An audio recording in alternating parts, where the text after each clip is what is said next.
तरह प्रभावित किया है, हमारे रोजगार को बुरी तरह से प्रभावित किया है। जिस तरह से तमाम संसाधनों को निजी हाथों में सौंपा गया है, तो उन क्षेत्रों के अंदर जो पक्के रोजगार थे वो पक्के रोजगार खत्म हो गए हैं। वहाँ पे अब कच्चे रोजगार हैं और बेरोजगारी भी बड़े पैमाने पे बढ़ रही है।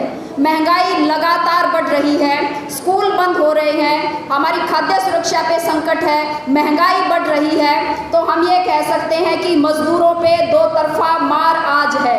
एक तरफ से जो कल्याणकारी राज्य की भूमिका थी हमारे देश की, जो मजदूरों को और मेहनतकश लोगों को राशन मुहैया करवाते थे, सस्ते में शिक्षा उपलब्ध थी, उनको इलाज की सुविधाएं उपलब्ध थी, हमारे श्रम कानून थे, उनके तहत हमारे कुछ हक और अधिकार सुनिश्चित होते थे। लेकिन उन तमाम पे हमला होने की वजह से एक तरफ बेरोजगारी की मार और दूसरी तरफ से महंगाई की मार ने हमारा जो जीवन है वो बेहद मुश्किल कर दिया है।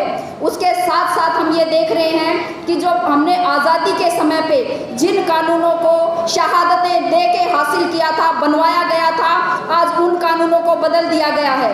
हमारा हड़ताल करने का अधिकार उसको भी लगभग छीन लिया गया है, यूनियन बनाने का अधिकार उसको भी छीन लिया गया है। और मौजूदा समय पे जो लोग आज लड़ रहे हैं उनको पुलिस प्रशासन का डर दिखा के डराने धमकाने की कोशिशें हो रही हैं। और एक तरह से हम ये कह सकते हैं कि हमारे ट्रेड यूनियनों के आंदोलनों को सरकार ठिकाने लगाना चाहती है। लेकिन इस मंच के माध्यम से मैं तमाम लोगों को यह आश्वस्त करना चाहती हूँ कि तमाम कर्मचारी आंदोलन और तमाम मजदूर आंदोलनों ने इसका पुरजोर मुकाबला करने का निर्णय लिया है और वो मुकाबला हम कर रहे हैं। देश के अंदर तमाम केंद्रीय ट्रेड यूनियनों, भारतीय मजदूर संघ को छोड़ के कर्मचारी आंदोलनों और ट्रेड यूनियनों ने एक साझा मंच बना के अपने मांग मुद्दों को लेके वो लगातार लड़ रहे हैं। हरियाणा के अंदर भी हम संयुक्त आंदोलनों के अंदर हिस्सेदारी कर रहे हैं और अपने तमाम मांग और मुद्दों को संयुक्त रूप से उठाने का काम कर रहे हैं। और ये जो दमन का रवैया सरकार का है, इसके खिलाफ भी बेहद शानदार तरीके से हम उसका मुकाबला कर रहे हैं। हमने जहाँ तक दमन का सवाल है उसको अनेकों बार देखा है। हमने आंगनबाड़ी का आंदोलन जब हरियाणा के अंदर चला तब हमने देखा दमनपूर्ण जो रवैया था सरकार का। आज आशा वर्कर्स का आंदोलन चल रहा है, उसके प्रति हम सरकार का जो पुलिस प्रशासन का जो दमनपूर्ण रवैया है उसका आज हम सामना कर रहे हैं। कर्मचारी आंदोलनों पे हमने देखा कि किस तरीके से उनको दबाने की कोशिशें की गई हैं। हमने रोडवेज का आंदोलन देखा शानदार, जिसके अंदर रोडवेज के कर्मचारी अपने वेतन भत्तों की बजाय वो रोडवेज के निजीकरण के खिलाफ लड़ रहे थे और जनता से बेहद सकारात्मक समर्थन मिल रहा था, उनको सहयोग मिल रहा था। जब उस आंदोलन को किसी तरह से सरकार तोड़ नहीं पाई तो उन्होंने कोर्ट का सहारा लिया उस आंदोलन को दबाने के लिए। तो इस तरह से वो तमाम हथकंडे अपना रहे हैं। और आज जब हम यहाँ इस कन्वेंशन में बैठ के बात कर रहे हैं उस समय पे भी हमारे दो जगह पे पुलिस बैठी हुई है।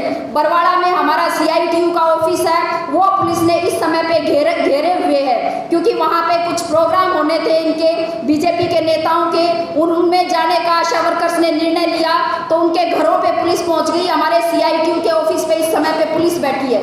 ये JP दलाल का बलियाली गांव के अंदर प्रोग्राम चल रहा था अभी थोड़ी देर पहले, वहां पे आशा वर्कर्स पहुंच गई उसमें। और जब वो सवाल जवाब किया तो हमारी बलियाली गांव की आशा वर्कर्स के घरों में इस समय पे पुलिस बैठी हुई है और वो ये कह रही है कि आप हमारे साथ थाने में चले। हमने भी वहां पे ऐलान किया कि जबरदस्ती उठाना हो तो आप उठा सकते हो हमारे घरों से, हम आपके साथ सीधे चल के थाने में नहीं जाएंगे। और शानदार बात यह है इसके अंदर कि गांव के लोग वहां पे पहुंच गए बलियाली में हमारी उन आशा वर्कर्स के घरों पे और उन्होंने पुलिस को कहा कि यहाँ से हम अपनी बहू बेटियों को आपको इस तरह से नहीं लेके जाने देंगे, हम इनके साथ हैं, आपको वापस जाना पड़ेगा।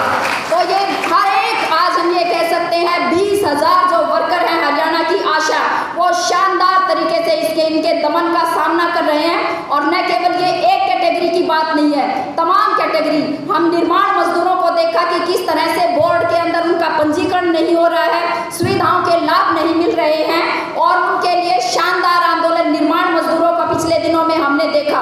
ग्रामीण सफाई कर्मचारी कर्मचारी कितनी कैटेगरी हैं जो इस समय पे लड़ रही हैं। मनरेगा के हमारे मजदूर हैं जो लड़ रहे हैं, तीन तरह से लड़ते हैं। पहले कहते हैं हमें काम दो, उसके बाद कहते हैं हमारा हमने जो काम किया हमें उसका दाम दो। तो इस तरह से शानदार संघर्ष इस समय पे चला हुआ है। और मैं अपनी बात खत्म करते हुए मैं ये आश्वस्त करना चाहती हूँ तमाम लोगों को कि जो हमारा आंदोलन है संयुक्त रूप से भी और तमाम कैटेगरीज अलग अलग तरह से इस आंदोलन को लड़ेंगे। और ये जो जनतंत्र पे और लोकतंत्र पे जो हमला है इसका करारा जवाब हम देंगे। और इस जवाब को न केवल सड़कों पे देंगे, इस जवाब को आने वाले समय में मजदूर वर्ग जो है उस राजनीतिक रूप से भी इसका जवाब देगा आने वाले समय में। और जो हमारे हक और अधिकार की जो राजनीति है उसके साथ खड़े होंगे। इसी आश्वासन के साथ और इसी बात के साथ मैं अपनी बातचीत खत्म करती हूँ। धन्यवाद।